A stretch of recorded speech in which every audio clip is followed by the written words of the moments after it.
as these newly deceased victims were criminalized and their murders were justified and the murderers were sanitized. This is Blair Durham with Black Wall Street Today, your media hub for all things Black entrepreneurship, politics, news, and events in Hampton Roads and beyond.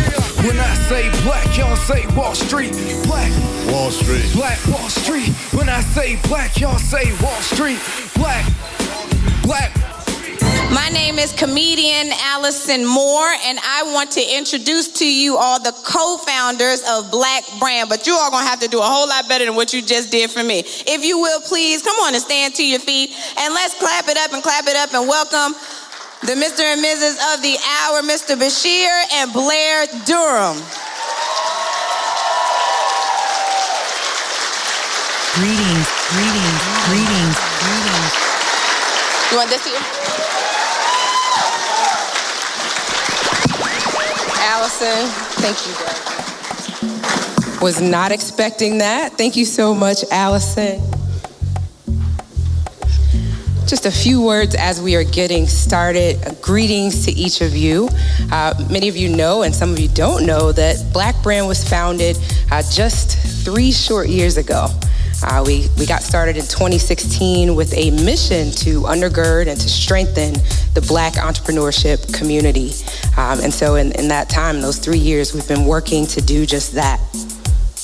We've been focused really on collaborations with organizations such as those that are represented in this room. And with all of your help, I believe we can move the needle. I'm really excited about that tonight. Okay, husband? This is really my husband's baby. I'm just helping give birth to it. Funny. I am profoundly privileged and certainly honored to be here with you all tonight in this space and in this moment. I want to say good evening and hello. I am Bashiri Durham, the co-president and co-founder of Black Brand, Hampton Roads' regional Black Chamber of Commerce. I have the esteemed honor and privilege to be married to one of the most hardworking, innovative, beautiful, professional, efficient, proficient, erudite,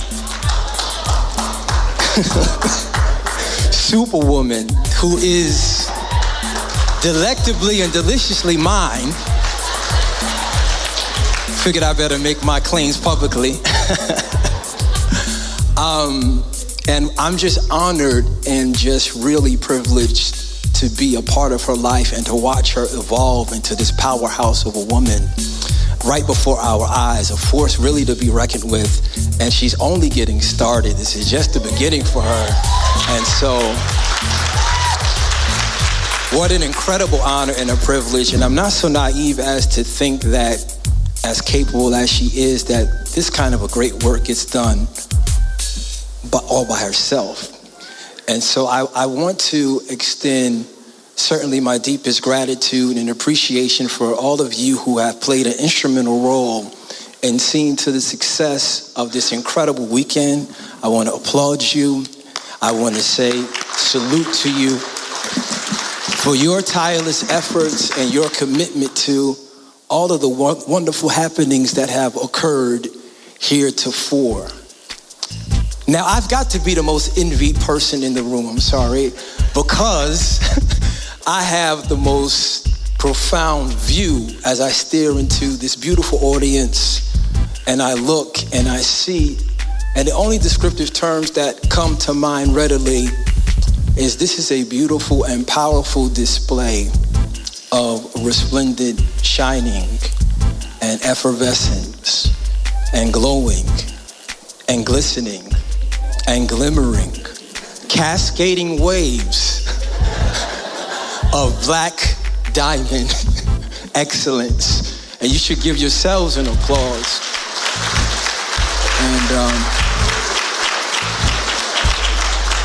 And I think it's fitting that I be very prudent and I be very cautious and careful with what I'm about to share with you very briefly. I remember why we founded Black Brand. I can recall the work my wife and I started prior to what you now know today as Black Brand. It was everyday activism.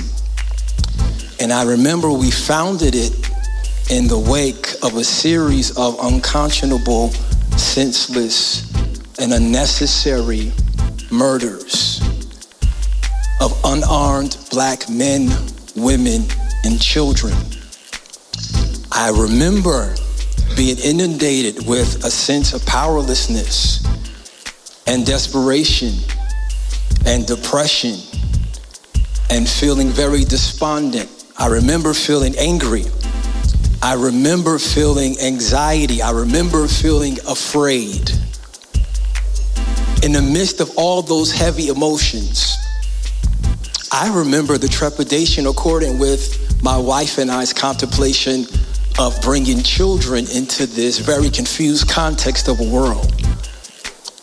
We have 3 beautiful children. We have an older daughter and we have 2 very young sons. And I don't know if I have the facility to fully articulate to you the fear and the terror that grips my heart and my mind when I think of the potential of one of our babies becoming the next Rakia Boyd or Sandra Bland, right? Tamir Rice or Trayvon. When I think of the list that could go on and on and on, unfortunately, time would fail if I had to name the names. And we were in this space. And I remember thinking about how frivolous and how expendable my life seemed, that I could be extinguished behind a misunderstanding somehow connected with an illogical fear inextricably joined to the complexion of my skin. I remember the pain. And I remember sitting with my wife as we watched miscarriages of justice, as these newly deceased victims were criminalized and their murders were justified and the murderers were sanitized. And that kind of heaviness can mess with your sanity if you allow it. So I remember my wife and I, we decided that we had to be very poignant in how we dealt with the madness that surrounded us. And we could succumb to and become apathetic as a result of the anxiety and the fear and the feelings of worthlessness and not having value. But we decided that we could do something powerful, that we could do something meaningful, and that we can do something that was legacy worthy. And so we started that first work, everyday activism.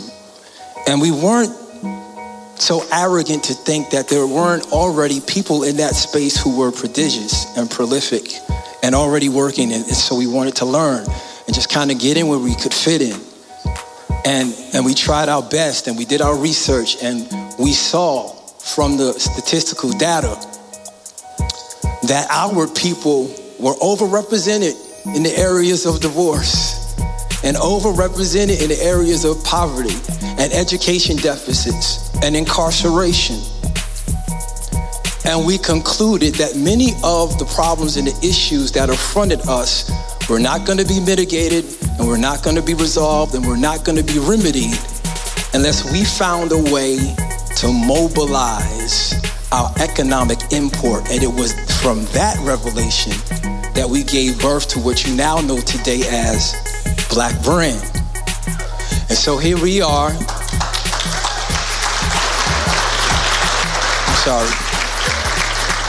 3 years and some change later, and we're only at the early flowering and the early budding of something that's going to be astoundingly great. And I just believe in what we started. And I just want us to keep in mind why Black Brand exists.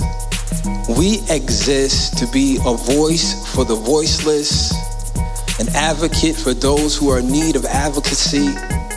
We exist perhaps for those persons who could not afford the price of admission into such an auspicious occasion as this. And as great as we look tonight, handsome and elegant, and arguably all the drip and the sauce that Hampton Roads has to offer is in this room right about now. I'm gonna dust my own shoulder off on that. We look great, but as wonderful as that is, I want us to keep at the forefront of our minds who it is that we are working for. And we're working for those people who have very callously and who have with calculation been relegated to nothing more than faceless statistical data. And I want us to remember the love of why we're doing what we're doing. And I don't mean just the warm and fuzzies. I mean the kind of love that makes you get out of bed when you'd rather sleep in. The kind of love that calls you to discipline when you'd rather overindulge in a vice of your choice. The kind of love that says you need to tell your ego to shut up so that the collective interest and good of the people that you're connected to and the community that you're called to can benefit and come to full fruition. And it is from that vantage point and that definition and that perspective of love that I can say with all sincerity that I love each and every one of you who have assembled here tonight. I respect your skill set, your gifting, your area of expertise, the fact that you saw value in us corralling all of our gifts together to serve our community.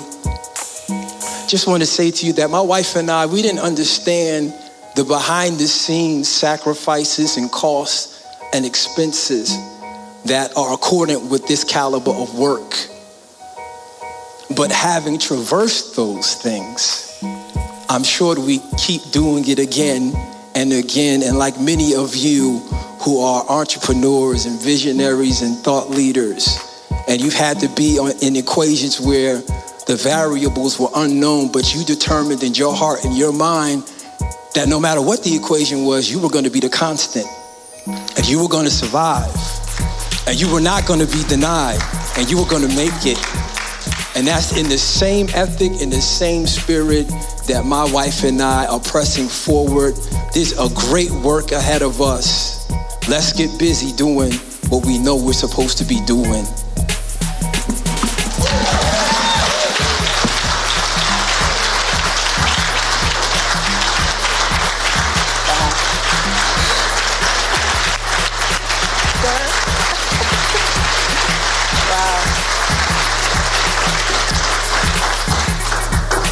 He gave a speech like that at our wedding that just...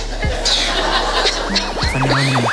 Stay with us online at Black Wall Street Today on Facebook and Black Wall Street Today on Instagram. And then follow us on Twitter as well at BWS Today. We look forward to talking again next week. Have a wonderful week. I have said and I will continue to say that the most important priority for the Black community is the Black community, not a particular political party. Phenomenal. Hey, yo, when I say black, you say Wall Street. Black Wall Street. When I say black, you say Wall Street. Black. When I say black, you say Wall Street.